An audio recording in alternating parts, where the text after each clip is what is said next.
Currently हम unit 4 accounting procedures के ऊपर हैं, लेकिन अब इसके बाद मजीद आगे बढ़ने से पहले हमें खैर सो फार हम डायरेक्ट जितना कर सकते थे कर दिया, लेकिन हमें यूनिट 7 को अंडर डिस्कशन लाना होगा। यूनिट 7 अकाउंटिंग प्रिंसिपल्स, इनको अंडर डिस्कशन लाना होगा। बाद में भी इसको हम देखेंगे, थोड़ी डिटेलिंग बात के लिए छोड़ेंगे इसकी, लेकिन ये अकाउंटिंग प्रिंसिपल्स जो है अभी हम देख लेते हैं, क्योंकि ये है बुनियाद हमारी अकाउंटिंग की। सही है। अब बुनियाद से मुराद मेरी क्या है? एक बिजनेस है ABC, ठीक है। जब तक ये ABC नहीं कोई नाम रखो ना, मिसाल के तौर पे Seagate, INC PLC LTD limited, जो भी रखो, ठीक है ना। सी गेट PLC अभी मैं नहीं रख रहा है, पब्लिक लिमिटेड कंपनी नहीं चल रहा इसको। सी गेट ट्रेडर्स के नाम से रख लेता हूँ उसको, या ट्रैवल्स, सी गेट ट्रैवल्स के नाम से रख देता हूँ, ठीक है। ये एक क्रूज का जो है ना, क्रूज ट्रैवलिंग और टूरिज्म वाला टाइप का बिजनेस है। सही है। फेरीज भी है इनकी, जो अगर दो कोई लैंड पॉइंट से बीच में अगर रिवर है, तो रिवर थ्रू, रिवर के जरिए एक लैंड को दूसरे लैंड से कनेक्ट करने के लिए फेरीज चलती हो, तो ट्रांसपोर्ट करने के लिए, ठीक है। तो इस तरह के इसके पास जो है ना, मतलब फेरीज भी और फिर क्रूज की शिप्स भी है। लेट्स सपोज इस तरह का बिजनेस है। अब ये बिजनेस बड़ा होगा मजीद, तो हो सकता है कल को प्राइवेट लिमिटेड कंपनी बन जाए, ठीक है। फिर मजीद बड़ा होगा तो हो सकता है पब्लिक लिमिटेड कंपनी बन जाए। तो पब्लिक लिमिटेड कंपनी आप समझ लो लिस्टेड होती है, जो स्टॉक एक्सचेंज में जिसके शेयर्स खरीदो फरोख्त किया जा सकता है, हम पब्लिक खरीदो फरोख्त कर सकते हैं। जबकि प्राइवेट लिमिटेड कंपनी में यह है कि मार्क्ड होते हैं कौन कौन शेयर होल्डर्स बनेंगे, कौन कौन हमारे साथ। बस ये है कि पार्टनरशिप और प्राइवेट लिमिटेड कंपनी भी करीब करीब होते हैं, लेकिन इसमें फर्क ये है बहुत बड़ा कि पार्टनर्स 20, ट्रेडिशनली 20 पार्टनर से ऊपर हो तो आपको प्राइवेट लिमिटेड बनाना पड़ता है, ठीक है। तो पार्टनर्स में लेकिन एक मसला ये है कि ट्रेडिशनली जो पार्टनरशिप है वो अनलिमिटेड लायबिलिटी बिजनेस होता है। मतलब ये कि कल को अगर बिजनेस डूब जाए तो जो ओनर्स हैं उनके पर्सनल एसेट्स से पूरा करना पड़ेगा बिजनेस के जो भी अखराजात थे, जो पूरे नहीं, जो जिनको पे ऑफ नहीं किया गया था, जो भी लायबिलिटीज थी। लेकिन प्राइवेट लिमिटेड कंपनी या पब्लिक लिमिटेड कंपनी के अंदर लिमिटेड होने की वजह से मतलब ये कि बिजनेस डूबता है तो बिजनेस अपने तमाम एसेट्स बिजनेस के बेच के जिन जिन क्रेडिटर्स को पूरा हो सकता है उनको पूरा करेंगे। बाकी जो है उससे मजीद जो है ना इनके प्राइवेट ओनर्स तक नहीं जा सकते बहरहाल। तो इस पूरे पॉइंट के अंदर फिर जैसे जैसे जैसे बिजनेस लिमिटेड या कंपनी की तरफ जाने लगता है ना, वैसे अकाउंटिंग की स्टैंडर्डाइजेशन बढ़ती चली जाती है, अकाउंटिंग रिक्वायरमेंट बढ़ती चली जाती है। और अकाउंटिंग रिक्वायर्ड बढ़ती चली जाती है मतलब आपके मुल्क की जो अथॉरिटीज है जो रिक्वायर करती हैं आपके अकाउंट्स, जिसके अंदर एक है मिसाल के तौर पे टैक्स अथॉरिटीज, वो रिक्वायर करती हैं आपके अकाउंट्स, ठीक है, क्योंकि वो टैक्स पर्पसेस के लिए। इसी तरीके से मुल्क की कंपनीज की जो को रेगुलेट करने वाली अथॉरिटीज है, जो कंपनीज को रेगुलेट करती है अगर, ठीक है ना, जैसे सिक्योरिटी एक्सचेंज कमीशन, तो SECP पाकिस्तान का कहलाता है। तो वो कंपनीज को अगर रेगुलेट कर रही है तो वो भी रिक्वायर करती है कि कंपनीज अकाउंटिंग अपनी प्रॉपर करे।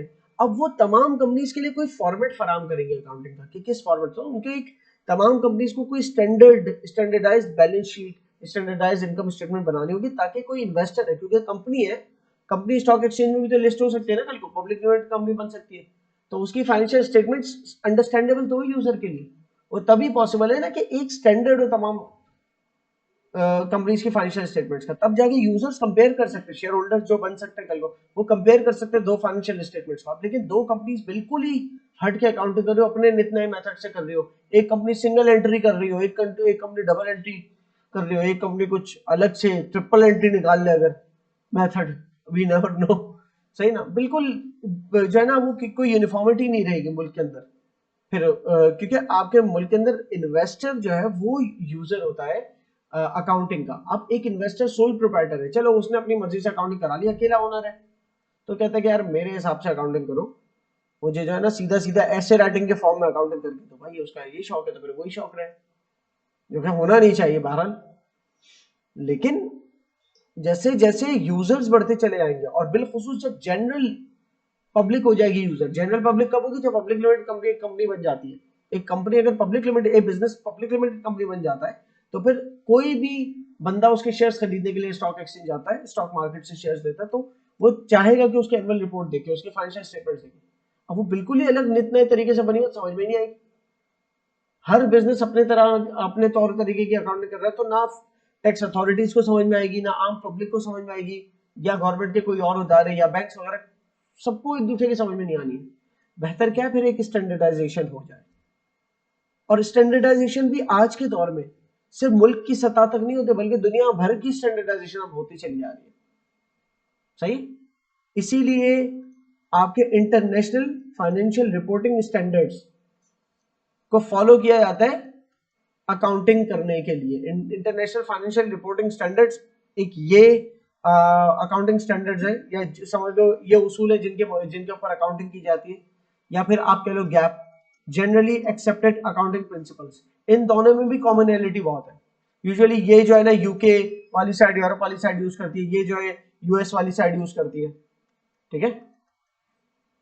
और पाकिस्तान जो है वो यूजुअली आईएफआरएस को, क्योंकि पाकिस्तान एक जो कॉलोनाइज्ड हिंदुस्तान से निकल के बना है पाकिस्तान, तो हिंदुस्तान भी और पाकिस्तान भी, अब हमारे अपने कुछ इसके अंदर चेंजेस होंगे, लेकिन हमने अडॉप्ट आईएफआरएस को ही किया हुआ है, क्योंकि हमें तमाम कॉर्पोरेट सिस्टम इंग्लिश सिस्टम को ही फॉलो कर रहे हैं हम, ठीक है।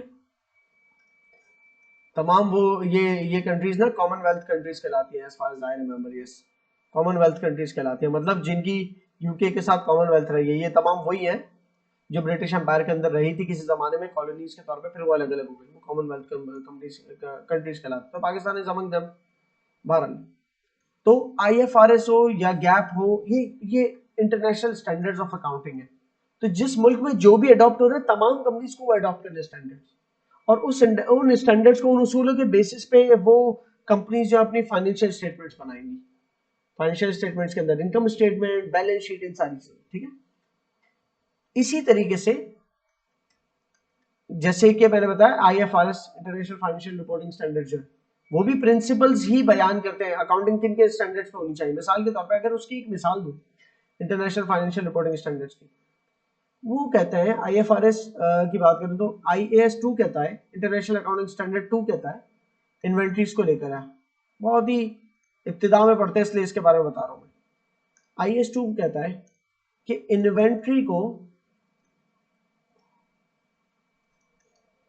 आप जब रिकॉर्ड कर रहे हो अपने बिजनेस में, क्लोजिंग स्टॉक, जो क्लोजिंग स्टॉक है ना, उसकी वैल्यू आप इन दोनों में से कोई एक लोगे, कॉस्ट या फिर उनकी नेट रियलाइजेबल वैल्यू। ये बाद में समझोगे, मैं बस सरसरी तौर पे बता रहा हूं। मतलब आपको वो इन्वेंट्री कितने की आपने खरीदी या वो कितने की बिक सकती है, इन दोनों में से किसी एक अमाउंट पे अपनी मर्जी से नहीं लेना है। इन दोनों में से जो लो अमाउंट है वो उस पर अपने स्टॉक को बुक करना है। मतलब ये कि इन्वेंट्री आपने खरीदी थी $3000 की, माल आपने $3000 का खरीदा। यूजुअली जब हम माल खरीद के रखते हैं अपने पास $3000 का, तो यकीनन प्रॉफिट पे बेचेंगे, तो वो अगर बिक सकता है $4000 पे, ठीक है ना, तो वो माल जो आपने खरीदा था $3000 पे और $4000 पे वो बिक सकता है, तो वो वाला क्लोजिंग स्टॉक साल के एंड में $3000 का ही बुक करेंगे। हमारे अकाउंटिंग की बुक्स में उसको $3000 का रखेंगे, क्योंकि इन दोनों में से लोअर लेना है कोई, ठीक है ना। इन दोनों में से लोअर वाला कौन सा, $3000। लेकिन इन केस आपका माल जो आपने खरीदा था वो $3000 का था, ठीक है, और हमें लेना इनमें से लोअर है।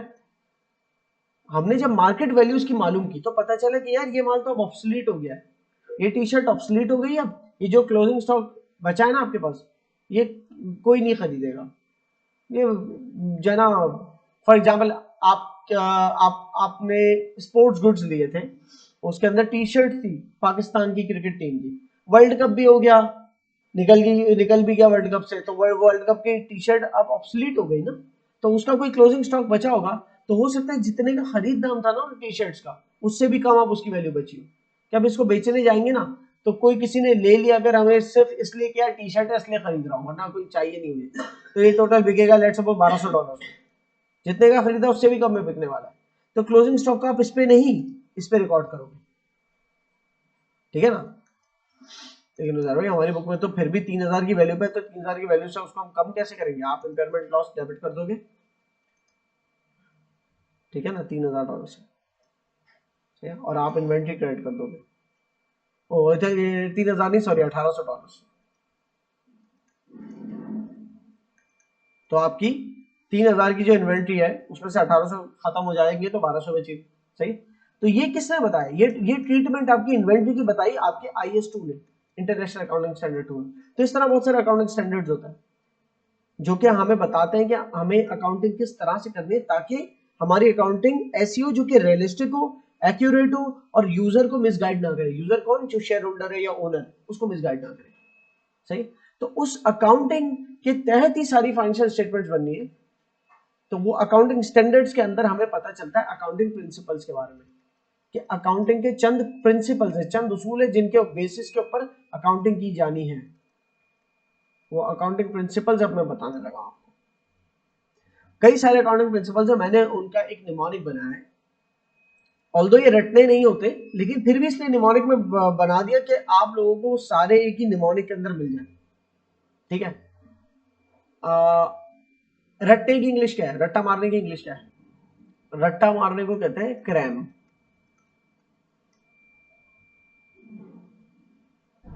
रट्टा मार चुके तो हो गया क्रैम्ड, सही। ये सारे कैपिटल्स में लिखे मैंने। ये तो इस जुमले को ऐसे ही याद रखना, जी हाँ सर, अकाउंटिंग प्रिंसिपल्स क्रैम्ड। तो उसमें GH और SAP क्रैम्ड। ये निमोनिक, असल में निमोनिक के साथ एक मसला है। निमोनिक अगर बना दिया ना GHSAP क्रैम्ड, या कोई और निमोनिक बना दिया, इससे ज्यादा लॉजिकल कोई बना दिया, GHS अजीब सा लग रहा है तो मैंने फिर भी जी हाँ सर डाल दिया। निमोनिक्स के साथ एक मसला है कि लाइफ में आपको कभी भी याद आ जानी चाहिए, तो उसके लिए आप जिस टॉपिक से रिलेटेड निमोनिक है उसका कोई रेफरेंस होना चाहिए। तो ये AP जो है ना, अकाउंटिंग प्रिंसिपल के रेफरेंस की वजह से आपको याद रहेगा कि अकाउंटिंग प्रिंसिपल्स को लेकर ये निमोनिक बना हुआ है, ठीक है। तो इसलिए रखा है जी हाँ सर, अकाउंटिंग प्रिंसिपल्स क्रैम्ड, ये एक निमोनिक बनाया हुआ है। ये लाइन से अब इससे कौन कौन से हमारे अकाउंटिंग प्रिंसिपल्स कनेक्ट हो रहे हैं इसके बारे में बात कर लेते हैं। यहां पर आपके पास ये आपके सिलेबस के अंदर 10 लिखे हुए हैं, मैं जो आपको कराने लगा वो 12 है। ये देखो ना, GHS 3 4 5 6 7 8 9 10 11 12, सही। इसमें से कॉमन कौन से वाले, जी से गोइंग कंसर्न है, गोइंग कंसर्न कॉन्सेप्ट। मैं वहां से एक स्नैपशॉट ले लेता हूं यहाँ पर ताकि पता चल जाए।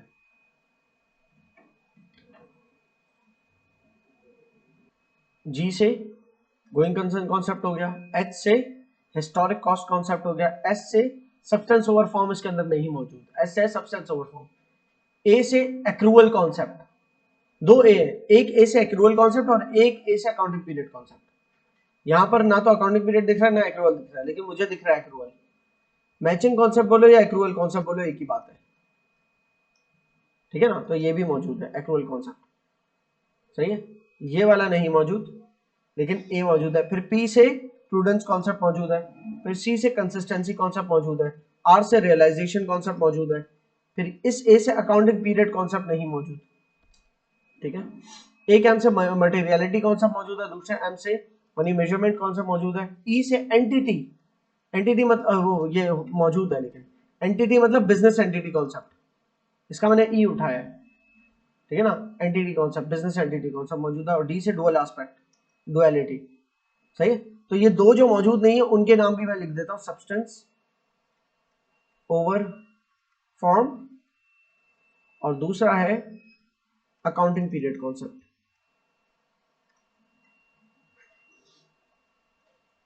ये इस पॉइंट पे इसलिए कराने वाले हैं ये वाले कॉन्सेप्ट सारे, ताकि अब जो आपके आने वाले जो भी स्टेजेस हैं जहां पर कॉन्सेप्ट रेलिवेंट है बताना, तो मैं बताऊं और आप समझ जाएं कि किस कॉन्सेप्ट को रेफर कर रहे हैं, कौन सी अकाउंटिंग की जा रही है, ठीक है।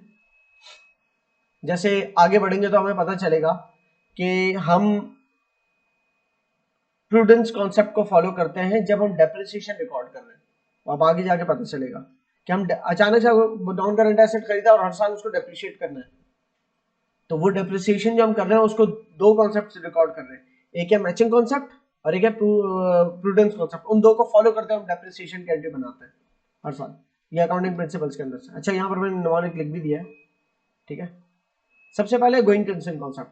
गोइंग कंसर्न कॉन्सेप्ट आपका इसके बेसिस पे बनती है बैलेंस शीट, पहले याद रखना, स्टेटमेंट ऑफ फाइनेंशियल पोजीशन बोल दो या बैलेंस शीट बोल दो।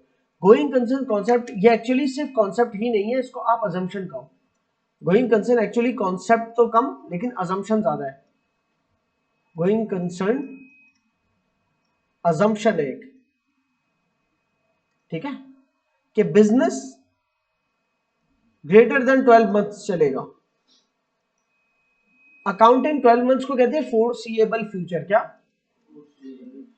Foreseeable future. वैसे तो दुनिया में हम देखें तो एक दिन भी फोरसीएबल नहीं है, देखा नहीं जा सकता आगे, लेकिन अकाउंटिंग की नजर से देखें तो 12 महीने एक फोरसीएबल फ्यूचर है। मतलब एक accounting period, annual accounting period जो होता है पूरा, एक पूरे साल का अकाउंटिंग पीरियड जितना अगर बिजनेस चलने वाला है, ये अजम्पशन ली भी हमने, तो हम उस बिजनेस की वो स्टेटमेंट ऑफ फाइनेंशियल पोजीशन ऐसी बना सकते हैं कि नॉन करंट एसेट को अलग रखे, करंट एसेट को अलग रखे, नॉन करंट लायबिलिटीज को अलग रखे, करंट लायबिलिटीज को अलग रखे। क्योंकि नॉन करंट एसेट का मतलब साल से ज्यादा वो एसेट जो हमें साल से ज्यादा बेनिफिट देंगे। तो ये तभी पॉसिबल है जब बिजनेस को भी हम देख रहे हैं एक साल से ज्यादा चलने वाला। क्लियर? अगर बिजनेस की, अच्छा हमें कैसे पता बिजनेस साल से ज्यादा चलेगा? बाय डिफॉल्ट बिजनेस साल से ज्यादा ही चलेगा। बिजनेस साल से ज्यादा ना चलने की इंडिकेशन होगी तो हम कहेंगे कि गोइंग कंसर्न अजम्पशन हमारी फेल हो गई। मतलब ये कि गवर्नमेंट की तरफ से लॉ पास हो गया है कि अब जो भी लेट्स सपोज शुगर इंपोर्ट कर रहा था, 6 महीने बाद गवर्नमेंट शुगर की इंपोर्ट पे बैन लगा देगी कि अब इंपोर्ट नहीं होगी, अब लोकल शुगर ही जो है ना यूज की जाएगी। अगर गवर्नमेंट का 6 महीने बाद बैन है और हमारा काम ही सारे इंपोर्ट करके चलता है शुगर को, सही है, और लोकल शुगर से हमारा काम नहीं हो सकता, कुछ स्पेसिफिक स्टैंडर्ड्स के ऊपर हम काम कर रहे हैं और उस स्टैंडर्ड की शुगर बाहर से ही आ रही है, तो हमारा बिजनेस बंद होने वाला है 6 महीने में, राइट? तो हमारे तमाम non current assets current assets बन जाएंगे, तमाम non current liabilities current liabilities बन जाएंगी, क्योंकि विद इन द ईयर उनको हमें डिस्पोज ऑफ करना है। सब सारी लायबिलिटीज को पे ऑफ करना है साल के अंदर अंदर ही, सारे एसेट्स को लिक्विडेट करना है, डिस्पोज ऑफ करना है साल के अंदर ही। क्लियर है? तो ये गोइंग कंसर्न अजम्पशन फेल होने की बिना पर हमारी अकाउंटिंग में तब्दीली आ जाएगी। लेकिन जब तक गोइंग कंसर्न अजम्पशन फेल होने का कोई इंडिकेटर नहीं है, तब तक हम कहेंगे गोइंग कंसर्न अजम्पशन मौजूद है, और मौजूद होने की बिना पर हम बैलेंस शीट जिस तरह बनाते हैं वैसे ही बनाएंगे। ठीक है? गोइंग कंसर्न अजम्पशन कहती है कि business by default forcible future तक चलता है, अनलेस कि हमारे पास कोई ऐसी वजह हो कि हमें ऐसा, हमें कोई ऐसी कोई नोटिफिकेशन हो या हमारा कोई प्लान हो बिजनेस बंद करने का, कोई भी अगर रीजन है हमारे पास ये बोलने का कि बिजनेस नहीं चलेगा, तो फिर हम गोइंग कंसर्न अजम्पशन को कहेंगे कि फेल हो गई हमारी। और जैसे he going concern assumption fail हो गई तो फिर आपकी स्टेटमेंट ऑफ फाइनेंशियल पोजीशन, जिसे हम बैलेंस शीट भी कहते हैं, वो वैसे नहीं बनेगी जैसे आप बनाते हैं। उसमें तमाम एसेट्स करंट हो जाएंगे और तमाम लायबिलिटीज करंट हो जाएंगी, नॉन करंट कुछ भी नहीं होगा। क्लियर? और उस तरह की फाइनेंशियल स्टेटमेंट को कहते हैं ब्रेकअप बेसिस पे बनी हुई फाइनेंशियल स्टेटमेंट। ठीक है, कि जिसमें कुछ नॉन करंट नहीं है, सब करंट ही है 12। लेकिन जो हमारी गोइंग कंसर्न अजम्पशन के ऊपर बैलेंस शीट बनती है वो by default statement of financial position कहलाती है वो। अच्छा, इस पे एग्जांपल दी हुई है, if a business is expected to continue for foreseeable future the financial statements are prepared under going concern assumption by default. और अगर if a business is not expected to continue for foreseeable future the financial statements are prepared on breakup basis, which means all the assets are current assets, all the liabilities are current। फिर है historic cost concept. अच्छा, historic cost concept के नाम से मुझे ना चिढ़ती है हमेशा से, हिस्टोरिक के लफ्ज से ऐसा लगता है बहुत पुराना। हिस्टोरिक कॉस्ट कॉन्सेप्ट कहता है जब भी आप कोई एसेट एक्वायर कर रहे हो, खरीद रहे हो, जो भी एसेट आप रिसोर्स खरीद रहे हो, तो उसकी रिकॉर्डिंग आप ओरिजिनल कॉस्ट में करोगे जितने का खरीद रहे हो। सिंपल सी बात है। आप अगर उसको खरीद रहे हो $12,000 का, तो आप उसको $15,000 से डेबिट नहीं कर सकते। आपने मशीन खरीदी $12,000 की और आप उसको $15,000 से डेबिट कर रहे हो, गलत कर रहे हो। आपने खरीदा है ना इतने का $12,000 और फुल पेमेंट कर दिया, कुछ उधार भी नहीं रखा, तो इसका मतलब ये 12,000 की खरीदा। तो आप बाकी 3,000 किस खाते में डाल दो? आप कह रहे हो वो मैं डिस्काउंट इनकम डाल लो। किस बात की डिस्काउंट इनकम? वो टैग लगा हुआ था 15,000 का, लेकिन मैंने अपने नेगोशिएशन स्किल्स इस्तेमाल करके डिस्काउंट लिया। भाई ये ट्रेड डिस्काउंट कहलाता है, ये रिकॉग्नाइज नहीं करना होगा। वो 12,000 का ही था एसेट, इसीलिए आपको 12 का दिया। और आप उसको 12 का ही रिकॉर्ड करो जितने का लिया आपने। फिर हाँ ये हो सकता है कि 12,000 का लिया, पैसे वो 12,000 का दिया लिया और अकाउंट्स पेबल है, एबीसी क्रेडिटर है हमारा, बाद में वाले पैसे दे देंगे, लेकिन लिया तो इतने का ही ना। और बाद में अगर पैसे कम भी दे लेकिन मशीन 12,000 से डेबिट रहेगी। अगर बाद में मैंने पैसे कम दिए, डिस्काउंट हो गया ना, अगर डिस्काउंट मिल गया मुझे, तो एबीसी पूरे 12,000 से क्रेडिट होगा, डेबिट होगा, ठीक है ना। और उसको मैंने बैंक से पैसा दे दिया और कम पैसा दिया, उसने सेटल कर लिया, $500 छोड़ दिया मुझे, ठीक है, मैंने अर्ली पेमेंट की, तो डिस्काउंट रिसीव्ड। इस डिस्काउंट रिसीव्ड का आप इनकम कहोगे कि ये मेरे हुनर पे डिस्काउंट लिया है। इस डिस्काउंट रिसीव्ड की वजह से इसमें इस मशीन में 500 कम नहीं हो रहा, वो मशीन 500 से ही खड़ी अपने, क्योंकि मशीन डेबिट हुए 12,000 से, 12,000 से डेबिट हुए मशीन, तो 12,000 से ही खड़ी है आपके अकाउंट्स के अंदर, वो अपने अकाउंट में 12,000 की जाएगी और एक भी दफा क्रेडिट नहीं हो रही फिर। तो इस टाइप के डिस्काउंट को आप इनकम कह सकते हो जरूर, लेकिन मशीन जितने की ली वो अपनी हिस्टोरिक कॉस्ट के ऊपर ही रिकॉर्ड हुई, ठीक है, जितने की उसकी कॉस्ट थी, ओरिजिनल कॉस्ट, हिस्टोरिक कॉस्ट मतलब ओरिजिनल कॉस्ट, क्लियर है। तो फर्स्ट टाइम रिकॉर्ड जो कर रहे हैं किसी भी एसेट को, वो ओरिजिनल कॉस्ट पे कर रहे हैं, और उसके बाद हर साल उसको ओरिजिनल कॉस्ट पे ही रखेंगे, अनलेस कि कोई और अकाउंटिंग ट्रीटमेंट आड़े आ जाए। ऐसा हो सकता है कि कोई और अकाउंटिंग स्टैंडर्ड जो है इस हिस्टोरिक कॉस्ट वाले को फेल कर दे। फर्स्ट टाइम में तो कोई भी एसेट खरीदा वो जितने का लिया था उतने पे डेबिट करेंगे, लेकिन फिर 1 साल गुजरने के बाद उसकी वैल्यू क्या होनी चाहिए, वो यही जो कॉस्ट है उसकी वैसे तो वही होनी चाहिए, लेकिन अगर कोई और अकाउंटिंग स्टैंडर्ड बीच में आड़े आ जाता है, जैसे कि इन्वेंट्री वाले केस में हुआ था, IAS 2 बीच में आड़े आ गया कि IAS 2 ने कहा कि मार्केट वैल्यू जो फेयर वैल्यू है आपकी इन्वेंट्री जितने की बिक सकती है उसमें और जितने की खरीदी थी उसके दरमियान जो लोअर अमाउंट है उसके ऊपर रिकॉर्ड करूंगा। अब हिस्टोरिक कॉस्ट पे फर्स्ट टाइम जब इन्वेंट्री ली तो उसको हिस्टोरिक कॉस्ट पे रखा $3,000, लेकिन जब साल खत्म हुआ पता चला ये तो $1,800 की, वो $1,200 की बिक सकती है, तब जो सब्सिक्वेंट रिकॉर्डिंग है 1 साल बाद वाली, वो अब कॉस्ट के ऊपर नहीं हुई, वो किस पे ऊपर हुई, फेयर वैल्यू के ऊपर हुई। आप कहोगे हिस्टोरिक कॉस्ट कॉन्सेप्ट तो यहाँ पर कॉन्फ्लिक्ट कर रहे हो उससे, तो historic cost concept default principle है, इस डिफॉल्ट प्रिंसिपल के ऊपर अगर एक और उसूल चिपक जाए ना आगे तो वो उसूल फॉलो किया जाएगा, जरूरी। तो यहाँ पर उसकी एक मिसाल भी दी हुई है, अगर एक बिजनेस जो है वो बिल्डिंग परचेस कर रहा है $5 लाख की, तो वो $5 लाख से ही उसको डेबिट करे, मतलब रिकॉर्ड करे, चाहे 1 साल बाद, 2 साल बाद, 3 साल बाद उसकी जो भी वैल्यू मार्केट वैल्यू हो जाए, मार्केट वैल्यू जो भी हो जाए, लेकिन बिल्डिंग जो है, बिल्डिंग अपने टी अकाउंट में $500 की रहेगी। आपको बिल्डिंग की प्राइस तो बढ़ गई मार्केट में, कोई बात नहीं, प्राइस बढ़ गए तो क्या हुआ, और प्राइस पे बेच थोड़ी दी हमने। इसी से मैं कनेक्ट करूंगा अभी रियलाइजेशन कॉन्सेप्ट को भी। इसके बाद बिल्डिंग की मार्केट वैल्यू बढ़ गई तो क्या हम वो मार्केट में बिल्डिंग के प्राइस बढ़ने की वजह से क्या हम उसके इजाफी प्राइस को इनकम के तौर पर रख सकते, रिकॉर्ड कर सकते हैं। मतलब क्या कहने का मतलब ये कि एक बिल्डिंग है जो मेरी 500 की जब खरीदी थी तो डेबिट हुई थी $5 लाख से, ठीक है ना, और पैसा दे दिया था, 1 साल गुजर गया तो पता चला बिल्डिंग की वैल्यू तो 1.5 लाख से बढ़ गई है, 6.5 लाख की मालियत की हो गई।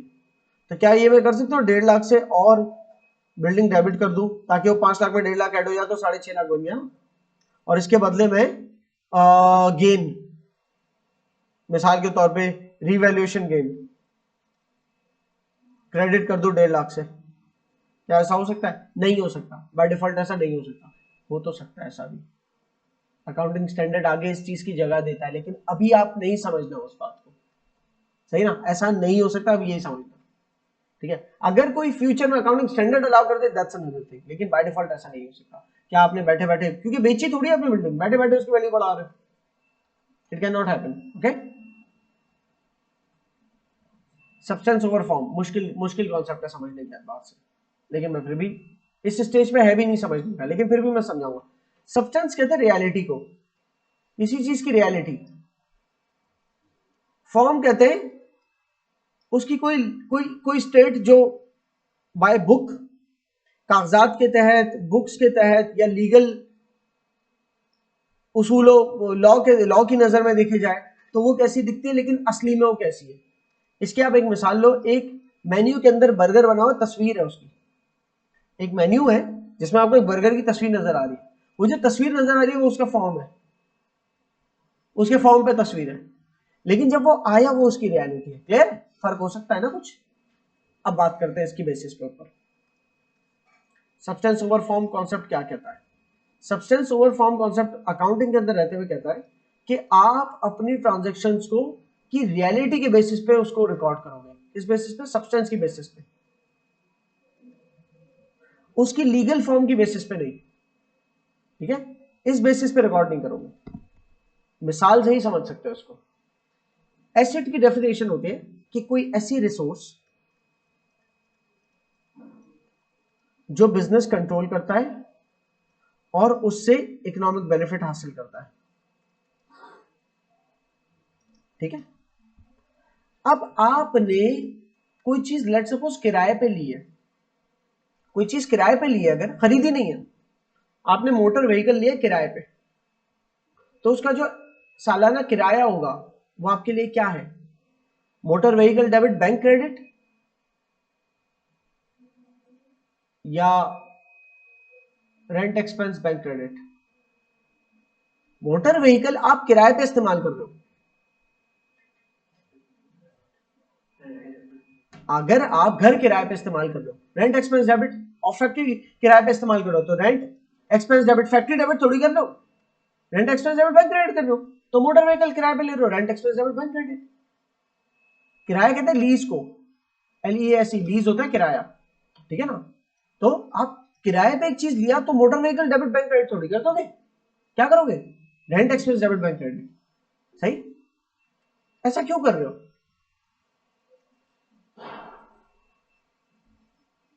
मोटर व्हीकल डेबिट क्यों नहीं कर रहे? कंट्रोल में ओन थोड़ी करिए। चलो यहां पर कंट्रोल की डेफिनेशन को थोड़ा वो कर दूंगा, इलैबोरेट कर दूंगा, फिलहाल आप समझो। पहले मैं बिजनेस की फैक्ट्री की मिसाल दूंगा यहां पर, मोटर व्हीकल की नहीं। मैंने बिजनेस की फैक्ट्री किराए पे ली है, ठीक है? हर दफा जो किराया दे रहा हूं वो rent expense debit bank credit होगा उसका, क्योंकि बिजनेस की फैक्ट्री की यूजफुल लाइफ एक बहुत बड़ी यूजफुल लाइफ, 20 साल। और कोई एग्रीमेंट, प्रैक्टिकली स्पीकिंग कोई एग्रीमेंट 20 साल का बनता नहीं है, ठीक है ना? तो हर दफा जो मैं रेंट दे रहा हूं वो फैक्ट्री किसी और की है, इस वजह से मैं रेंट दिए जा रहा हूं उसको, मैंने फैक्ट्री खरीद नहीं ली। सही? यहां पर ये बात बैठ गई। लेकिन अगर एक कोई एसेट, अकाउंटिंग कहती है आप उसकी पूरी यूजफुल लाइफ, 95% या 100% उसकी यूजफुल लाइफ जो है वो आप ही उसको इस्तेमाल कर रहे हो, कि आपके इस्तेमाल के बाद वो खत्म हो जाएगा। तो प्रैक्टिकली स्पीकिंग जो ओनर है उसको फिर इससे गर्ज नहीं है कि आप उसको रंग कराओ, आप उसकी दीवार तोड़ के कमरे में ला लो, समझ रहे हो? कंट्रोल उसने आपके हाथ में दे दिया, क्योंकि पूरी यूजफुल लाइफ आप यूज करने वाले हो, आपके यूज के बाद फिर कुछ नहीं बचना है उसमें। तो ये मैं बिल्डिंग की मिसाल नहीं, मोटर व्हीकल की मिसाल लेकर समझाने की कोशिश करता हूँ, ठीक है? मोटर व्हीकल आपने किसी से किराए पे ली और उसकी यहाँ पर मिसाल लिखी हुई है, मोटर व्हीकल। यहाँ इस मिसाल को मैं कॉपी कर लेता हूँ। ये नहीं भी समझा है कॉन्सेप्ट, इस स्टेज पे कोई मसला नहीं, लेकिन कोशिश करना समझने की। मोटर व्हीकल आपने किराए पे लिया और एनुअल रेंटल एग्रीमेंट है, सालाना किराया कितना है? $5000। अब मोटर व्हीकल की एस्टिमेटेड लाइफ कितनी है? 5 साल। और आपने अगर आपका बिजनेस है, उसे लीज किया, मतलब किराए पे लिया वो vehicle for its entire life, पूरी जिंदगी के लिए। तो 5 साल तक किराया कितना बन गया?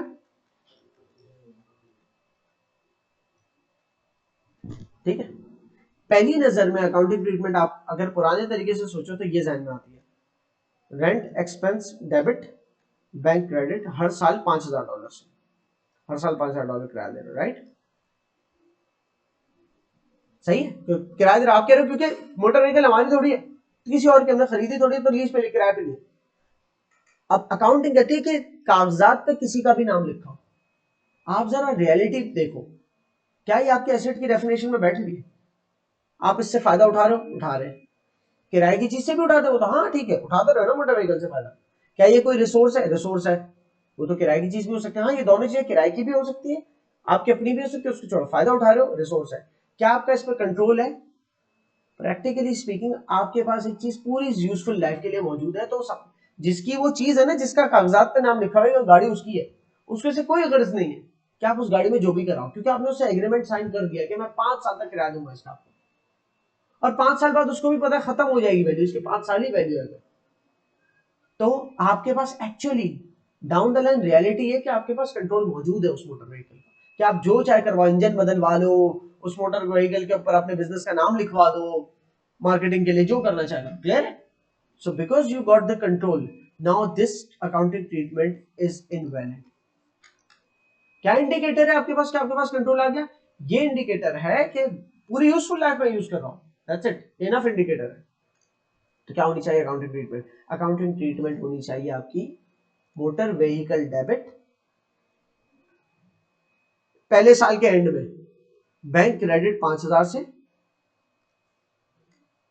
अकाउंट्स पेएबल क्रेडिट 20,000 से, और मोटर व्हीकल डेबिट 25,000 से। इसको पूरा अपने पास एसेट बनाओ, क्योंकि एसेट की डेफिनेशन में ये कहीं नहीं लिखा कि resource owned by business. Asset की डेफिनेशन क्या है? Resource controlled by business. Control तो हो रही है हमसे और उससे बेनिफिट भी ले रहे हैं। और क्योंकि आपने ये एंट्री बना दी, तो आप बताओ इनकम स्टेटमेंट में क्या जाएगा? अकल लगाओ। मोटर व्हीकल तो एसेट है, ये तो बैलेंस शीट में जा रही है, नॉन करंट एसेट बन गई। तो क्या जाएगा इससे रिलेटेड इनकम स्टेटमेंट में? यस, इससे रिलेटेड आप डेप्रिसिएशन एक्सपेंस फेंकोगे और अलाउंस फॉर डेप्रिसिएशन। और अगर 5 साल से डिवाइड कर दो और कोई स्क्रैप वैल्यू नहीं बच रही, लेट्स सपोज, तो 5,000। तो इस अकाउंटिंग ट्रीटमेंट की वजह से क्या होने वाला है? इस अकाउंटिंग ट्रीटमेंट की वजह से ये होने वाला है कि आपकी motor vehicle as asset balance sheet में नजर आएगी, accounts payable as liability balance sheet में नजर आएगा। ये 1 साल के बाद 5,000 ही देना, भी हर साल 5-5 देना है ना। फिर आपकी डेप्रिसिएशन एक्सपेंस इनकम स्टेटमेंट में नजर आएगी, allowance for depreciation balance sheet के अंदर इसकी वैल्यू में से माइनस होगा। क्लियर है? और बैंक जो है क्रेडिट हो रहा है, बैंक मतलब अपने टी अकाउंट में क्रेडिट हो जाएगा, तो बैंक की जो भी अमाउंट आने वाली है बैलेंस शीट में 5,000 कमी आएगी। ठीक है, ये ट्रीटमेंट होनी है। सब्सटेंस ओवर फॉर्म ये बोलता है कि अब इसको पढ़ना आप और से।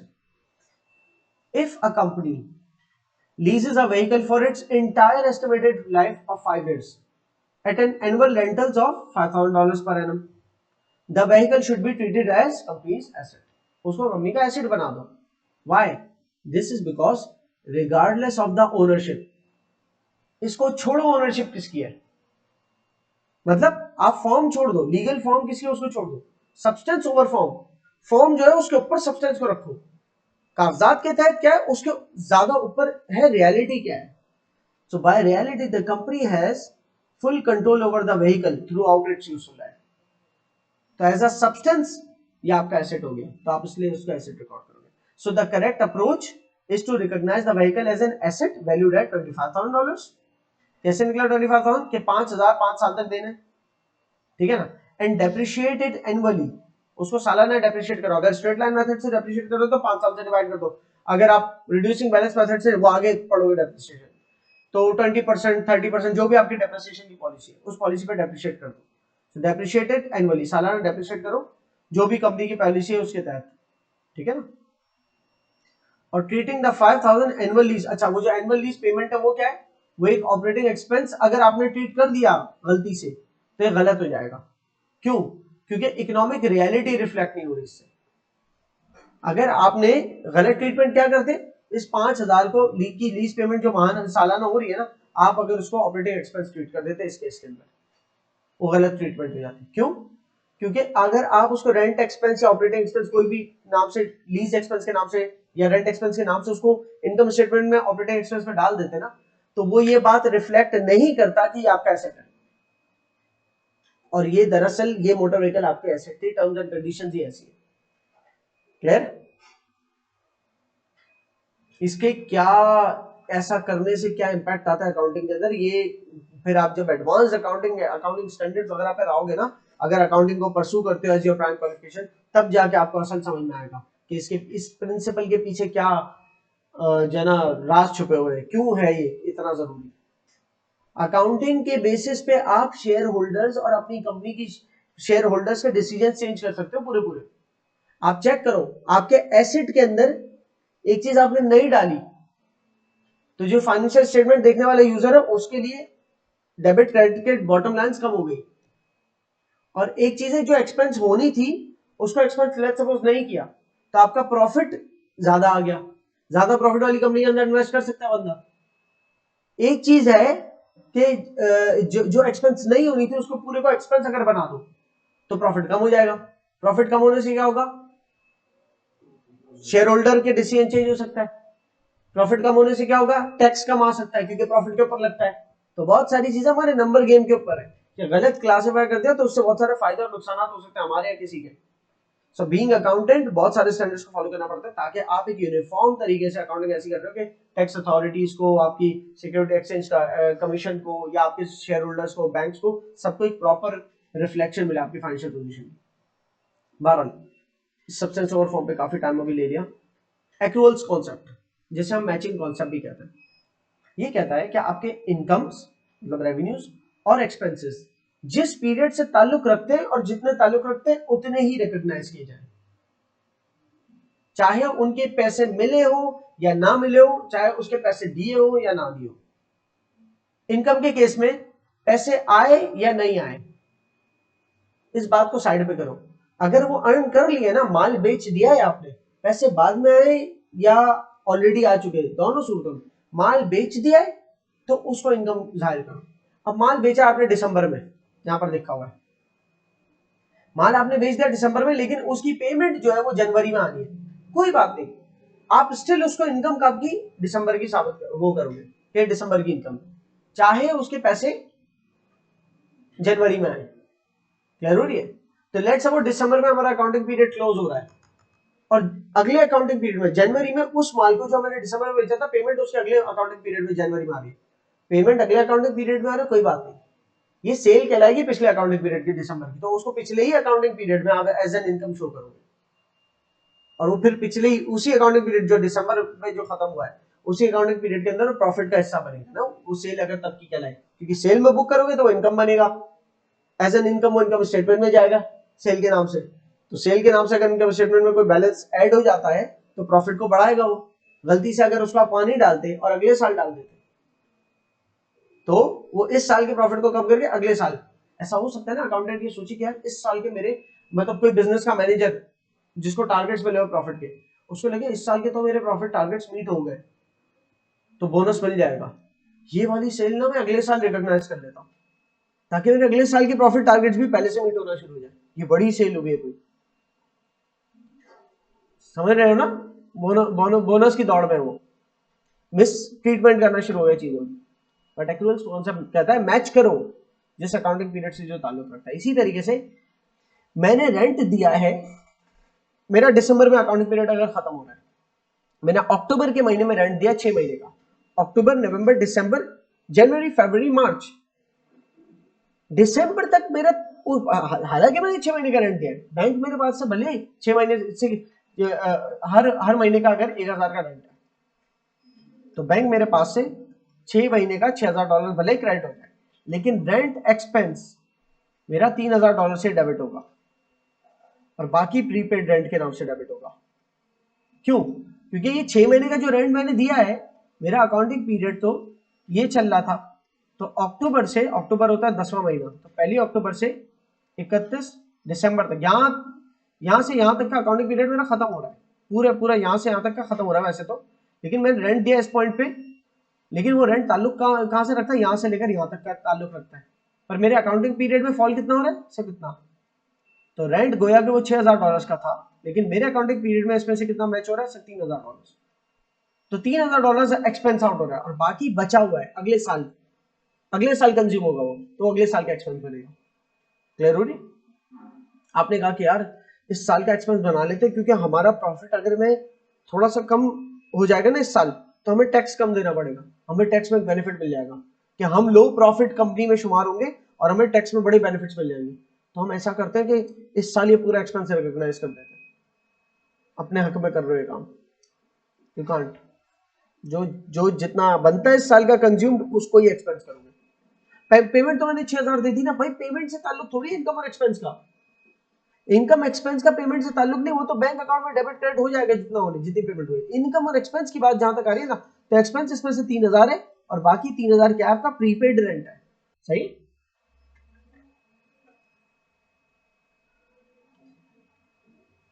प्रूडेंस कॉन्सेप्ट बड़ा अच्छा कॉन्सेप्ट है। प्रूडेंस कॉन्सेप्ट को इसके वर्ड की मीनिंग से लेके चलते हैं। प्रूडेंस कॉन्सेप्ट कहता है क्या, फिर मैं बताऊंगा। प्रूडेंट का मतलब होता है दूरंदेश, फार साइटेड कह लो, जो बहुत फ्यूचरिस्टिक को आगे तक का देख सकता हो। केयरफुल भी इसका एक मतलब है, केयरफुल हो फ्यूचर के हवाले से।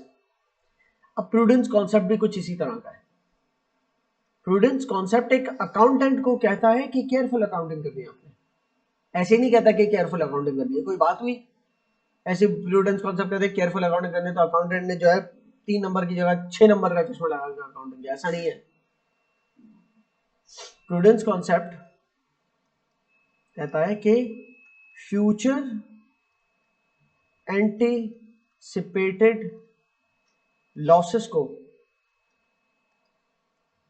रिकॉग्नाइज कर लो उनके होने से पहले।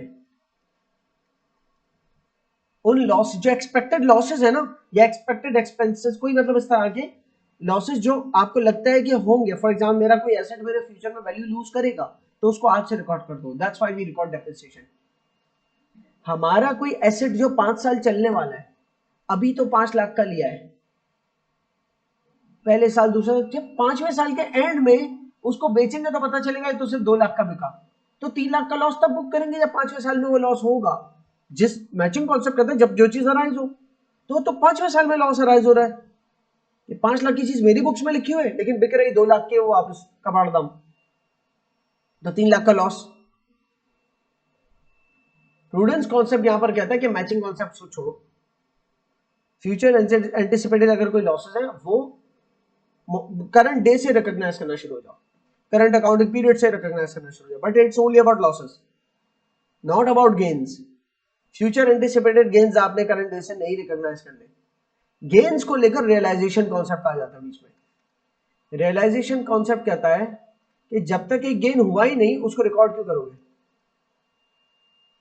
Record the gains, incomes gains when they actualise, when they realise, when they happen.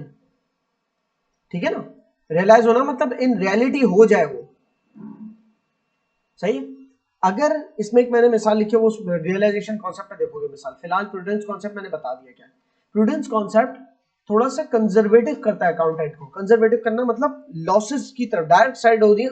For example एक टनल है, उसमें ब्राइट साइड डार्क साइड दोनों है, ठीक है ना। टनल से एग्जिट है वो ब्राइट साइड है, दूसरी तरफ लेट्स सपोज जो टनल के अंदर गहराई और डार्क साइड है, डार्क साइड की तरफ आप ज्यादा देखें अकाउंटिंग करते वक्त कि कुछ लॉसेस तो नहीं होने वाले, क्योंकि लॉसेस बिजनेस बंद करा सकते हैं। गेन बिजनेस को ग्रो करेंगे, उससे इतनी थ्रेटनिंग के बिजनेस बंद हो सकते हैं, लेकिन लॉसेस बिजनेस बंद करा सकते हैं। एक और इसकी मिसाल देता हूं प्रूडेंस कॉन्सेप्ट को फॉलो करते हुए।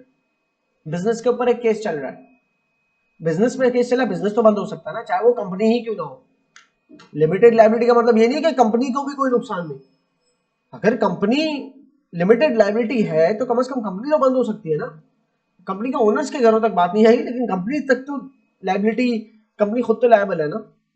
तो कंपनी के ऊपर केस चल रहा है अगर, ठीक है, और कोई प्रोडक्ट यूज की गई, वो प्रोडक्ट खराब निकली, जैसे एक लॉ के अंदर बड़ा मशहूर केस है Carlill versus carbolic smoke ball का केस।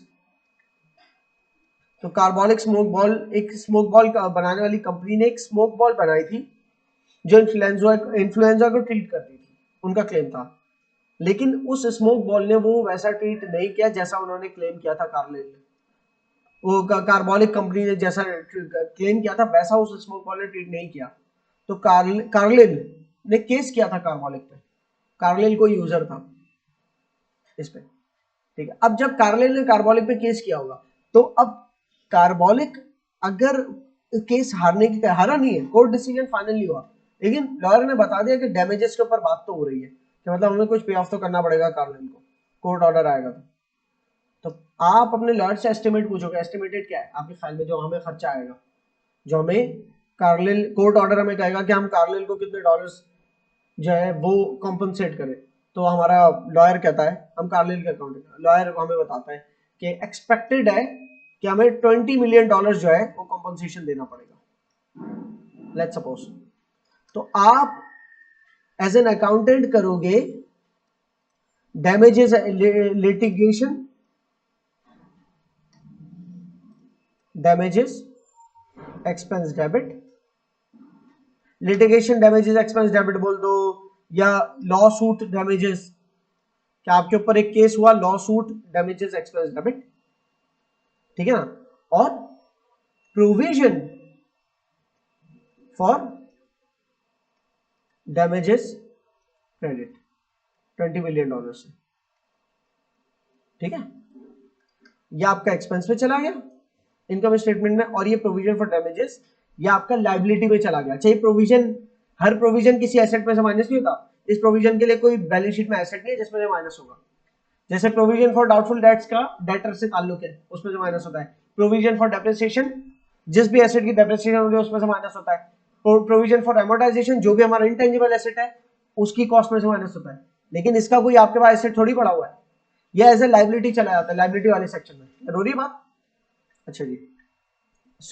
ये भी हमारे प्रूडेंस कॉन्सेप्ट के तहत ही किया गया, क्या ये प्रोबेबल फ्यूचर एंटिसिपेटेड लॉस है, हालांकि 1 ईयर रियलाइज, लेकिन उसको पहले से आप रिकॉग्नाइज कर लो ताकि इस साल हमारे जो भी शेयर्स खरीदने वाला है ना उसकी नजर में ये चीज आ जाए कि इस कंपनी के ऊपर एक लॉस भी चल रहा है।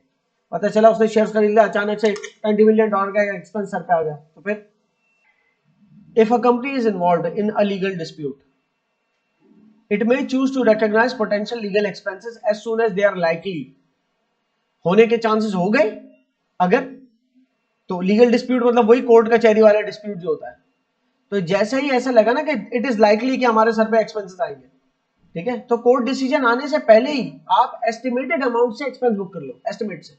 इस अच्छा प्रोविजन का नाम भी इसीलिए लिखा है, प्रोविजन का भी मैंने नाम लिखा था मिटा दिया। देखो provision for depreciation, provision for amortisation, provision for doubtful debts या प्रोविजन फॉर लिटिगेशन क्लेम्स, ये सब क्या है, प्रोविजन का नाम क्यों है, क्योंकि ये एस्टिमेट है, ये मत भूलना ये एस्टिमेट है, रियलाइज नहीं हुआ है, सही है। इस बात को थोड़ा सा यही इलैबोरेट कर लो। जब हमारी मशीन डेप्रिशिएट होती है, मोटर व्हीकल डेप्रिशिएट होती है, तो हम डेप्रिसिएशन एक्सपेंस डेबिट और मोटर व्हीकल क्रेडिट क्यों नहीं कर देते। लेट्स सपोज $5,000 आई है डेप्रिसिएशन, 25,000 की मोटर व्हीकल थी, 4 साल यूजफुल लाइफ थी, 4 साल चलने के बाद 5,000 की बिक जाएगी, तो 25,000 की मोटर व्हीकल थी, उसकी स्क्रैप वैल्यू थी 5,000 और 4 साल चलनी थी, 25 माइनस 5 20,000 डिवाइड बाई 4, तो सालाना डेप्रिसिएशन आई स्ट्रेट लाइन मेथड के तहत $5,000। ये स्ट्रेट लाइन मेथड का फॉर्मूला होता है, cost minus scrap value divide by useful life. खैर वो आगे आप पढ़ोगे डेप्रिसिएशन में। तो ये जो मेरी डेप्रिसिएशन आई कि मेरी इतने से मोटर व्हीकल की एस्टिमेटेड वैल्यू गिर गई, तो मैंने मोटर व्हीकल को डायरेक्ट क्रेडिट क्यों नहीं कर दिया, बिकॉज ये मोटर व्हीकल वाकयातन थोड़ी चली गई, $5,000 से कम थोड़ी हो गई वाकयातन, ये एस्टिमेट है। एस्टिमेट होने का मतलब क्या हो गया कि मोटर व्हीकल अपने टी अकाउंट में $25,000 की ही रहेगी, वो गलती से $5,000 नहीं क्रेडिट कर देना, वो सीडी बैलेंस $25,000 ही आएगा। तो फिर $5,000 से क्या क्रेडिट करूंगा, क्या करूंगा आप बताओ, एग्जैक्टली एक्यूमुलेटेड डेप्रिसिएशन क्रेडिट करूंगा, या प्रोविजन बोल दो या अलाउंस बोल दो, जो भी है, ठीक है। और क्या होगा, ये 25,000 सीडी बैलेंस ट्रायल बैलेंस में जाएगा, ट्रायल बैलेंस से बैलेंस शीट पे जाएगा, तो मोटर व्हीकल अपनी जो ओरिजिनल कॉस्ट पे थी ना उसी कॉस्ट पे ट्रैवल कर रही है, ट्रायल बैलेंस में जा रही है और बैलेंस शीट पे, और एक्यूमुलेटेड डेप्रिसिएशन पे ट्रायल बैलेंस तक पहुंचेगा, एंट्री है, एंट्री से ट्रायल बैलेंस आएगी, ट्रायल बैलेंस से फिर बैलेंस शीट में इस 25 में से माइनस होगी, तो बैलेंस शीट में फाइनली जब यूजर देखता है तो उसको तो माइनस होकर नजर आएगा ना 20, और वो 20 क्या कहलाता है, मोटर व्हीकल की net book value. Net book value का मतलब डेप्रिसिएशन एक्यूमुलेटेड डेप्रिसिएशन माइनस होने के बाद वाली वैल्यू, क्लियर है। लेकिन हमने बोलने का मकसद यहाँ इसलिए दोबारा ये बात कही मैंने, यहाँ पर हमने प्रोविजन क्यों, प्रोविजन या अलाउंस के नाम क्यों दिया, क्योंकि ये एक अदद एस्टिमेट है, रियलाइज नहीं हुआ ये, तो एक चीज रियलाइज ही नहीं हुई तो रिकॉर्ड क्यों की गई है, प्रूडेंस कॉन्सेप्ट के तहत की गई है, तो फिर मेरा एक्सपेक्टेड एक गेन है उसको भी रिकॉर्ड करो, नो, प्रूडेंस कॉन्सेप्ट सिर्फ एक्सपेंसेस का कहता है कि एस्टिमेटेड फ्यूचर एंटिसिपेटेड लॉसेस हैं अगर कोई, उनको पहले से रिकॉर्ड करना शुरू कर दो, क्लियर। वो अब आप रियलाइजेशन कॉन्सेप्ट पे पहुंचोगे तो और कंप्लीट क्लियरेंस मिल जाएगी इस बात की मैं पहले रियलाइजेशन कॉन्सेप्ट करा देता हूँ। रेवेन्यूज को लेकर, revenues and gains should only be recognised when they are earned. जब रेवेन्यू अर्न किया है वाकईतन, तभी आप उसको रेवेन्यू रिकॉर्ड करोगे, तभी उसको गेन के तौर पे रिकॉर्ड करोगे। ये नहीं कि फ्यूचर एंटिसिपेटेड को आपने अभी से रिकॉर्ड कर दिया, ठीक है। तो in case payment is received in advance, अच्छा पेमेंट अगर हमें एडवांस में मिल गई, don't record it as your income, record it as unearned. Income का नाम लिखने का शौक है, भले अनअर्न्ड का के साथ इनकम लिख दो, लेकिन इनकम के नाम से कुछ भी नहीं होना। अनअर्न्ड का मतलब होता है लायबिलिटी, सही ना। बैंक डेबिट, पैसा आ गया साल के तौर पे $10,000, अनअर्न्ड इनकम क्रेडिट या अनअर्न्ड सर्विस इनकम क्रेडिट जो भी है, लेकिन ये एक्चुअली लायबिलिटी अनअर्न्ड इनकम। जिस दिन सर्विसेज दे दी तब जाके ये हमारी अनअर्न्ड इनकम डेबिट हो जाएगी, सही है, और उस वक्त हम सर्विस इनकम क्रेडिट करेंगे। वाकईतन ये इनकम कहलाएगी, ये जाएगी मेरी इनकम स्टेटमेंट के अंदर as an income, gross profit में ऐड हो जाएगी। So in case payment is received in advance, revenue is not realised, revenue नहीं हुआ आपका वो, जब तक क्या आपने गुड्स या सर्विस, आप माल बेच रहे हो तो गुड्स जब तक डिलीवर नहीं कर दिया, या सर्विस दे रहे हो तो सर्विस जब तक आपने डिलीवर ना कर दियो तब तक वो रियलाइज्ड नहीं कहलाया। और जो रियलाइज नहीं कहलाया उसको रिकॉर्ड ही क्यों करो। लेकिन आप ये एक्सपेंस में नहीं बोल सकते, एक्सपेंस में प्रूडेंस कॉन्सेप्ट जो है ना वो ओवर रूल कर रहा है, क्लियर है। More over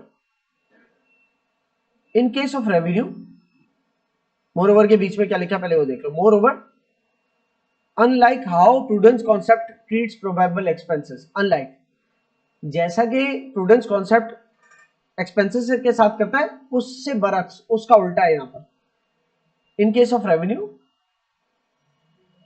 even if there is a probability, चाहे कि हमें ऐसा लगे कि चांसेस हैं that the revenue will be earned, इस विल बी के नाम से जो है ना आपका रेवेन्यू नहीं कहलाएगा।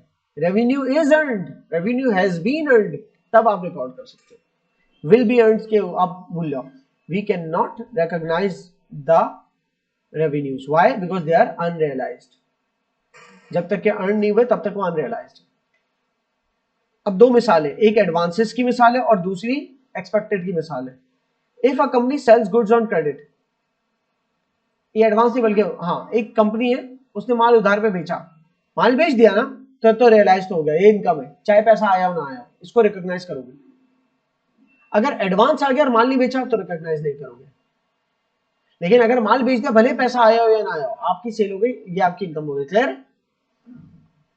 Revenue is recognised at the time of the sale, जब सेल हो रही है तब रिकॉग्नाइज करो। फिर दूसरी बात, इवन इफ, एक और एग्जांपल है, चाहे अगर एक सिनेमा एक्सपेक्ट करता है कि उसकी मूवी बहुत एंटिसिपेटेड है, फुल हाउस होगा, हाईली एंटिसिपेटेड कोई मूवी है, उसका फुल हाउस होगा, सारे टिकट बिक जाएंगे, it can not recognise the revenue before until the tickets are sold. जब जितने टिकट जब सेल होंगे तब आप रेवेन्यू रिकॉग्नाइज करोगे, पहले से नहीं, चाहे वो इंडो पाक का मैच ही क्यों ना हो। अकाउंटिंग पीरियड कॉन्सेप्ट बहुत ही मुश्किल, बहुत ही आसान कॉन्सेप्ट है, ठीक है ना। कि आपके बिजनेस की जो भी अकाउंटिंग है वो टाइम पीरियड्स में डिवाइडेड होती है, डिस्ट्रीब्यूटेड होती है, क्वार्टरली मंथली तो हो ही सकते हैं, लेकिन एनुअल तो होगी ही होगी, ठीक है ना। अकाउंटिंग पीरियड कॉन्सेप्ट कहता है कि आपने अकाउंटिंग पीरियडिकली करनी है हर पीरियड के लिए, तो एनुअल तो आपका होना ही होना है, एनुअल अकाउंटिंग तो होनी है। ये नहीं कि मैं 3 साल अकाउंटिंग करता और 3 साल बाद, ना, दैट कैन नॉट हैपन, सही है। और ये जितने भी उसूल है कंपनी के स्टेज पे रहकर सोचना। ऐसा हो सकता है सिंगल ओनर बिजनेस है, वो सोचेगा मैं 3 साल बाद अकाउंटिंग करूं, तो फिर वो भी नहीं कर सकता। वैसे पता है क्यों, इनकम टैक्स तो उसने भी जमा कराना है, तो इनकम टैक्स जितने के लिए तो अकाउंटिंग करनी हो तो सालाना ही होगी ना। अच्छा, तो बिजनेस की अकाउंटिंग डिवाइड सालाना होती है, जैसे कि अकाउंटिंग पीरियड है 1 जनवरी 2022 से लेकर 31 दिसंबर 2022, ये आपको पता है अकाउंटिंग पीरियड का। Materiality concept is another easy concept. ये कहता है कि आप अकाउंटिंग के अंदर उस लेवल ऑफ एक्यूरेसी तक जाते हो जितनी अकाउंटिंग के जितनी आपके अकाउंट्स के जो यूजर है उसके लिए रेलेवेंट है। समझना बात को, अगर मुझे पता है कि जो भी रिमेनिंग एसेट है, जो भी रिमेनिंग एसेट है वो क्या है, जो भी रिमेनिंग रिसोर्स है वो मेरा एसेट है, जो भी remaining resource available for use है वो मेरा एसेट है, राइट। अब मेरे बिजनेस में, मेरा बिजनेस मिलियंस ऑफ डॉलर्स का बिजनेस है, उसके अंदर साल के एंड में चंद स्टेपलर की पेनें बच गई, चंद प्रिंटर के पेपर बच गए, कुछ पेन बच गए, तो स्टेशनरी कुल मिला के पूरे बिजनेस के अंदर वैसे बच गई $5,000 तक की। बिजनेस बात कर रहे हैं बिलियंस ऑफ डॉलर्स में, $300 मिलियन जो है ना उसकी सेल थी। अब ऐसे बिजनेस के अंदर आप 3 जीरो तो वैसे ही कॉमन ले लेते हो, फिर भी 3 लाख है, उसमें 5 क्या लेके आओगे? जो क्लोजिंग इन्वेंटरी आपकी बच रही है किसकी? स्टेशनरी की। कहते भाई इसको भी एक्सपेंस आउट कर दो ना यार, जब पूरे साल जो स्टेशनरी आप एक्सपेंस कर रहे हो ऑफिस सप्लाईज के नाम से, इसको भी एक्सपेंस में डालो। नहीं, ये तो बचा हुआ है, साल के एंड में देखे पेने बची हुई है, इट्स नॉट मटेरियल। इससे आपके जो फाइनेंशियल स्टेटमेंट है उसका जो यूजर है कौन है?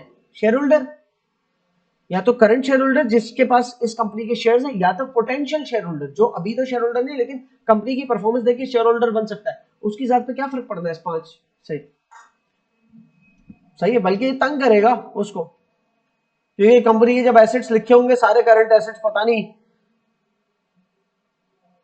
1200 मिलियन में 3 जीरो चलो कॉमन ले लिया, ये लिखे हो सकता है बैंक की अमाउंट के, बैंक बैलेंस हमारा इतना है, साथ में करंट एसेट में आप, क्योंकि करंट में इसलिए डाल लो स्टेशनरी को क्योंकि साल के अंदर यूज हो जाएगी, स्टेशनरी डाल लो 5 की, तो ये तो उल्टा तंग करेगा हर दफा जो है ना, उसको 5 लिखना पड़ रहा है कैलकुलेटर पे। सो आप मटेरियलिटी देखते हुए अकाउंटिंग ट्रीटमेंट्स करते हो, सही। सो ऑल्दो बाय थियोरेटिकली मेरा वो एसेट है जो रिमेनिंग अभी तक अवेलेबल फॉर यूज है, थियोरेटिकली तो एसेट है, लेकिन एक्सपेंस करो उसको, बहुत छोटा अमाउंट है वो। इसी तरह सारा माल बिक गया, थोड़ा सा माल रह गया, चंद टकों का माल रह गया, आपने उनको जो है क्लोजिंग इन्वेंटरी बना के रख दिया, भाई उसको छोड़ दो ना, कह दो क्लोजिंग इन्वेंटरी 0 है, इट्स नथिंग, जो माल बच गया। मटेरियलिटी कॉन्सेप्ट आप देख लेंगे, ठीक है। लेकिन कोई ऐसी चीज जो कि मटेरियल है, मटेरियल, अच्छा मटेरियलिटी कॉन्सेप्ट ये नहीं कहता कि इमटेरियल चीजों को रिकॉर्ड ना करो, उसका जोर इस तरफ नहीं जिस तरफ मैंने डिस्क्राइब कर दिया, ये तो बताने के लिए किया है। मटेरियलिटी कॉन्सेप्ट कहता है मटेरियल चीजें जितनी भी है उनमें गलती मत कर देना, उनमें नहीं चुक जाना, उनकी डिटेल्स प्रॉपर रखना। मतलब अगर इमटेरियल चीजों में जिसका असर नहीं है शेयर होल्डर्स पर, उसकी फिर खैर है, लेकिन मटेरियल चीजों में मत चूकना, यह है ये कॉन्सेप्ट, ठीक है ना। और इसको मैंने डिफाइन कर दिया, मटेरियलिटी कॉन्सेप्ट ये कहता है कि इमटेरियल चीजों को छोड़ वो, भाई वो कहता है उसकी आपकी मर्जी, आपको उसको करना है नहीं करना है, लेकिन मटेरियल चीजों पे कोई गुंजाइश नहीं है, वो आपने रिकॉर्ड करनी है प्रॉपर तरीके से। मनी मेजरमेंट कॉन्सेप्ट कहता है कि वो चीजें जो मॉनेटरी टर्म्स के अंदर मेजरेबल है, मनी टर्म्स के अंदर मेजरेबल है, उनके लिए आप अकाउंटिंग करते हो। मतलब factors like employee morale, customer satisfaction, इसको आप नहीं रिकॉर्ड करोगे। आपने कहा कि यार मुझे ऐसा लग रहा है कस्टमर बड़े सेटिस्फाइड है बिजनेस से, कितना सेटिस्फाइड है? बहुत सेटिस्फाइड है, तो मैं एक काम करता हूँ कस्टमर सेटिस्फैक्शन डेबिट कर देता हूँ, ठीक है ना, लगभग $80,000 से डेबिट कर देता हूँ। अच्छा, क्रेडिट क्या करोगे? $80,000 क्रेडिट कर देता हूँ, कि किस नाम से करोगे? कस्टमर सेटिस्फैक्शन इनकम के नाम से।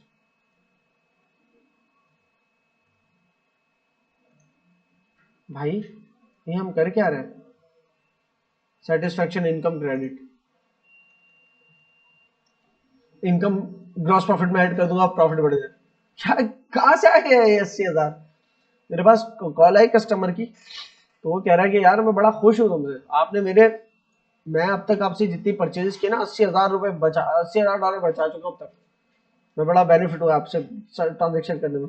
तो $80,000 वो बचा चुका है, आपके पास कोई ट्रांजेक्शन हुई क्या? 80,000 कुछ आया आपके पास? कुछ हुआ क्या? आप फजूल में इसको एसेट्स में ले जा रहे हो और इसको इनकम में ले जा रहे हो, तो you can't do that, this can not be measured in monetary terms. Entity लिखा है लेकिन एक्चुअली बिजनेस एंटिटी कॉन्सेप्ट, ठीक है। इसको समझाने से पहले मैं एक बात बताऊंगा, मैं अक्सर कहता हूं owner is a separate entity, ठीक है, owner is a separate entity from business. अच्छा, या business is a separate entity from owner, business is a separate entity from owners.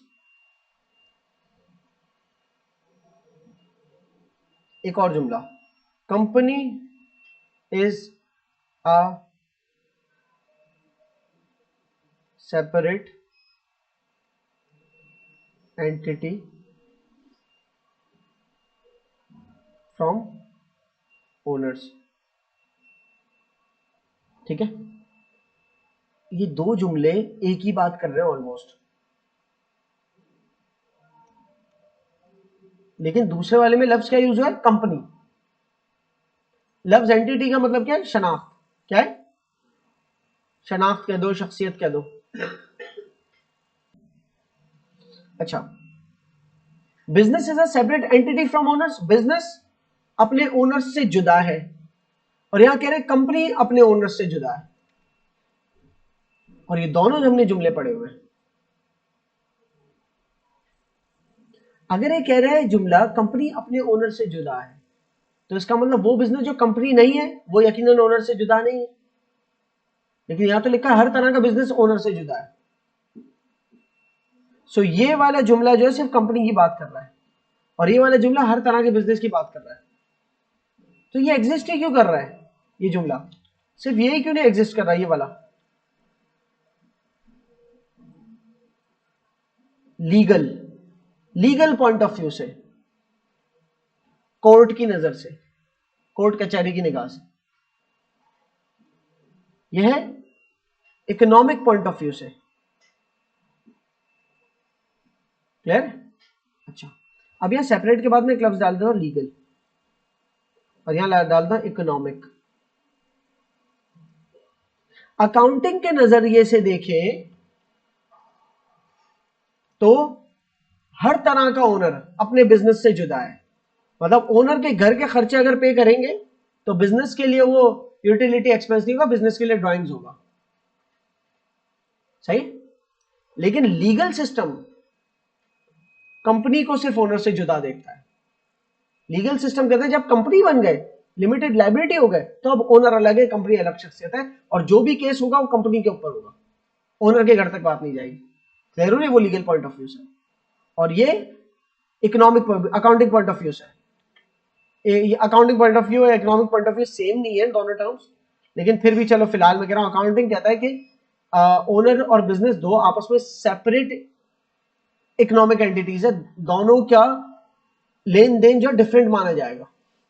ठीक है, ओनर के अगर कोई खर्चे घर के पूरे हो रहे हैं और बिजनेस के पास से पूरे होते हैं, वो ड्राइंग्स डेबिट होगा, यूटिलिटी बिल एक्सपेंस डेबिट नहीं होगा। सही है। और ये बिल्कुल अलग नजर से, ये लिमिटेड लायबिलिटी की नजर से देखने वाला पॉइंट है, क्योंकि आपने ये दोनों जुमले पढ़े हैं, इसलिए कि कंफ्यूज ना कर जाओ कल को कि कहीं पे लिखा होता बिजनेस, कहीं पे लिखा होता कंपनी। अकाउंट्स में आपको ये दिखेगा हर तरह का बिजनेस, चाहे वो कंपनी हो, सोल प्रोप्राइटर हो, पार्टनर हो, सारे ही ओनर से जुदा है वो बिजनेसेस। ओनर और बिजनेस में फर्क है, और कंपनी के अंदर लायबिलिटी को लेकर है। बिजनेस एंटिटी कॉन्सेप्ट समझ में आता है। ठीक है, duality concept, dual aspect concept, every transaction has. अच्छा, ऊपर मैंने कंसिस्टेंसी कॉन्सेप्ट छोड़ दिया गलती से, वो भी बता ही देता हूं पहले। कंसिस्टेंसी कॉन्सेप्ट कहता है कि एक अकाउंटिंग पॉलिसी या मेथड कंपनी ने अडॉप्ट कर लिया तो उसको कंसिस्टेंटली फॉलो करेगी कंपनी। ये नहीं कि कभी आप कोई और मेथड कर रहे हो, कभी आप कोई और मेथड यूज कर रहे हो। डेप्रिसिएशन में ये पढ़ोगे, पहले से बताने वाली चीज इसीलिए। डेप्रिसिएशन में एक straight line method of depreciation है, एक reducing balance method of depreciation है, एक रीवैल्यूएशन मेथड है, वो अलग है बिल्कुल। तो आप अगर स्ट्रेट लाइन मेथड से डेप्रिशिएट कर रहे हो अपने किसी मोटर व्हीकल या को या किसी नॉन करंट एसेट को, तो फिर आप हर साल स्ट्रेट लाइन मेथड से ही डेप्रिशिएट करोगे। ये नहीं कि अचानक से आप, आपका फायदा जब दिखा, आपको लगा कि रिड्यूसिंग बैलेंस मेथड में आप कम एक्सपेंस आ रहे हैं तो वो रिकॉर्ड कर लो, क्योंकि कम एक्सपेंस आएगा तो प्रॉफिट ज्यादा दिखेगा। डेप्रिसिएशन कैलकुलेट करने के अलग अलग मेथड्स हैं, तो अलग अलग आंसर्स भी आते हैं उसके। ठीक है, तो ऐसा नहीं कि आप इंटरचेंज मतलब चेंज करते चले जा रहे हैं, ऐसा नहीं है। एक पॉलिसी यूज करते हो, वो एक ही पॉलिसी यूज करोगे through out the period, through out the life of your company. ये यहाँ पर इसको आप पढ़ोगे तो डिटेल्स भी समझ में आ जाएगी। और डुअलिटी कॉन्सेप्ट कहता है कि हर एक डेबिट का एक क्रेडिट होता है जो कि सिमिलर वैल्यू का होता है, सेम वैल्यू का होता है, और इसी वजह से अकाउंटिंग की इक्वेशन बैलेंस्ड रहती है कि assets are equal to liabilities plus equity. Clear है? और यहाँ पर उसकी मिसाल की, तो ये हमारे अकाउंटिंग कॉन्सेप्ट है, और इसकी मदद से अब इसको यूज करते हुए हम बकिया अकाउंटिंग का हिस्सा पढ़ेंगे। गोया कि ये हमारे आखिरी यूनिट था, लेकिन अभी ये पढ़ाना जरूरी था।